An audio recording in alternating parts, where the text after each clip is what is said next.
Assalamualaikum warahmatullahi wabarakatuh. Innal hamdalillah nahmaduhu wa nasta'inuhu wa nastaghfiruh wa na'udzubillahi min syururi anfusina wa sayyiati a'malina. May yahdihillahu fala mudhillalah wa may yudlil fala hadiyalah. Wa asyhadu an la ilaha illallah wahdahu la syarikalah wa asyhadu anna Muhammadan abduhu wa rasuluh la nabiyya ba'dah. Allahumma shalli wa sallim ala sayyidina Muhammad wa ala alihi washabbihi. Amma ba'du. Sahabat yang dirahmati Allah, salam ta'lim saya.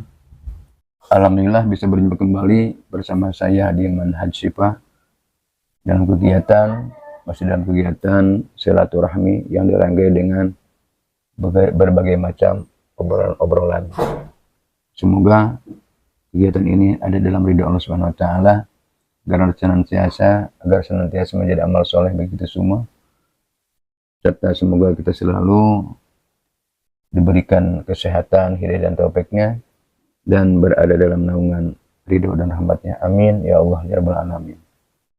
Sahabat yang dirahmati Allah Subhanahu wa taala, dalam pertemuan kali ini kita masih akan mengulas tentang seputar alam jin, dan sekarang insya Allah kita akan membicarakan, mengulas tentang apakah bangsa jin yatanakahun, suka menikah, ada pertikahan dari bangsa jin tersebut sesama jin, wayatana salun, dan juga mempunyai keturunan. Dalam pertemuan ini akan membahas masalah pernikahan dan keturunan bangsa jin tersebut.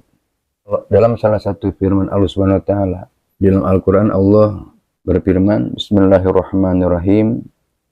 Wa id qulna lil malaikati isjudu li adama fasajadu illa iblis kana minal jinni fafasaqa an amri rabbi afatattakhidunahu wa dzurriyyatahu awliya'a min duni wa hum lakum adu bi'sal lidzalimina badala.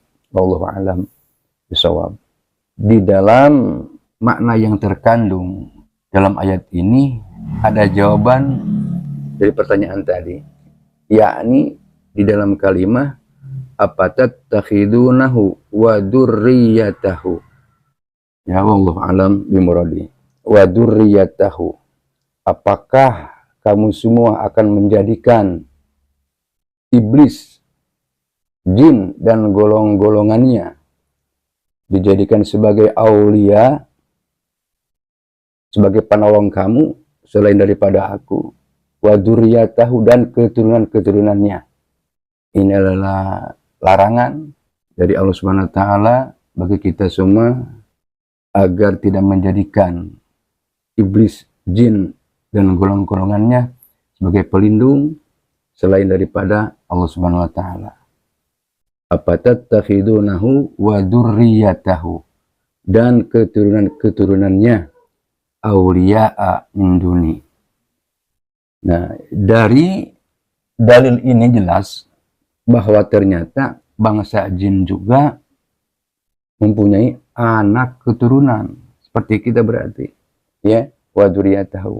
Yatanakahun jelas bagi jin yang beragama muslim, yang beragama Islam, otomatis syariat yang dipakai oleh mereka adalah syariat Nabi Muhammad Sallallahu alaihi wasallam, syariat Nabi kita, sebab syariat Rasul adalah apa? Menghapus syariat-syariat Nabi sebelum Nabi Muhammad Sallallahu alaihi wasallam digantikan oleh syariat Rasulullah Sallallahu alaihi wasallam.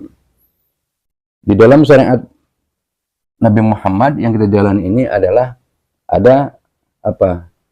Pertikahan. Otomatis di bangsa jin juga yang beragama Islam melaksanakan akan nikah sekaligus mempunyai anak keturunan. Qala al-Qadhi Badruddin Muhammad bin Abdullah Asyibli, hada yadulu ala annahum yatanakahun li ajli dzurriyyah. Dari firman Allah tadi, menurut Qadhi Badruddin Muhammad bin Abdullah, jelas ini menjadikan dalil bagi kita semua bahwa bangsa jin yatanakahun suka melaksanakan pertikahan, ya ada yang menikah li ajli dzurriyyah, karena arah-arah untuk mendapatkan atau menghasilkan keturunan. Kemudian pertanyaan berikutnya secara singkat, masalah pertikahan dan turunannya sudah, apakah bangsa jin tersebut bisa mati apa enggak? Ya, menyambungkan pembicaraan awal, pernah saya sebutkan bahwa ada sebagian kaul yang terdengar oleh kita di sekitar kita bahwa ada yang menyebutkan bangsa jin tidak bisa mati. Ini adalah pendapat yang keliru, kaul yang keliru, yang tidak berdasar. Sementara dalil-dalil baik dari Rasulullah SAW maupun para sahabat atau para tabi'in, dan di sini akan diceritakan salah satu dalilnya, yakni akhraja Ibnu Jarir an Wahab bin Munabih. Akhraja Ibnu Jarir an Wahab bin Munabih annahu su'ila anil jin hal ya'kulun wa yasrabun wa yamutun wa yatanakahun. Secara singkatnya, Ibnu Jarir bertanya kepada Wahab bin Munabih tentang apakah jin ya'kulun, apakah jin itu suka makan dan minum, wa yasrabun wa yamutun, apakah jin juga mati atau tidak, wa yatanakahun, dan menikah atau tidak. Kurang lebih seperti itu. Apakah jin itu makan dan minum, mati atau menikah? Faqal, maka menjawablah Wahab bin Munabih dengan perkataannya hum ajnasun. Jadi jawabannya tidak serta-merta ya jin itu menikah, ya jin itu bisa mati atau tidak, tidak demikian. Beliau berdasarkan ilmiah jawabannya. Nah, kita pun harus demikian ya. Kalau memberikan jawaban atau mengeluarkan pendapat harus berdasarkan ilmiah, bukan asal-asalan. Karena apa yang dikatakan kita nanti dipertanggungjawabkan. Menurut Wahab bin Munabih, hum ajnasun. Tergantung jenis jinnya. Kurang lebih seperti itulah. Ya. Tergantung jenis jinnya. Fa'amma khalisul jin, fahum raihun. Ketika jin itu jin yang murni, yang asli, ya, yang murni, jin yang asli, khalisul jin, yakni jin yang berupa raih, fahum raihun, yang berupa angin, ini yang asli, jin yang asli. Baru itu, kalau jin yang seperti itu, la ya'kulun, wala yasrabun, wala yamutun, wala yatawalladun. Baru kalau jin jenisnya seperti ini, tidak makan, tidak minum, tidak mati, dan tidak punya anak keturunan. Itu khalisul jin, khusus bagi khalisul jin. Berarti jin yang tidak mati selamanya itu adalah jin yang ini yang dimaksud. Tidak semuanya jin, karena jin itu adalah ajnas, ada berbagai macam jenis. Selain daripada jin yang ini, singkatnya sama ya, bisa mati, bisa punya keturunan, juga melaksanakan pertikahan dan sebagainya. Asal jin bukan daripada jin yang khalis ini. Selain daripada yang ini, sekali lagi bisa mati. Dan ini sudah terjadi, terbukti ya, terbukti dengan cerita kemarin di mana para sahabat, salah satunya adalah Khalid bin Walid, membunuh jin yang berupa perempuan yang keluar dari berhala Uzza tersebut. Itu sudah bukti.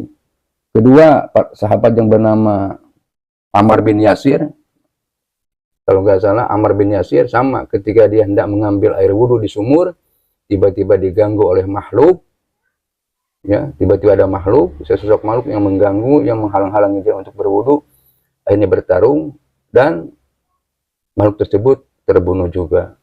Ketika disampaikan kepada Rasul, Rasul menjawab bahwa makhluk yang mengganggu kamu di sumur itu adalah bangsa jin. Itu membuktikan bahwa jin sama seperti kita, asalkan bukan jin yang murni, bisa mati.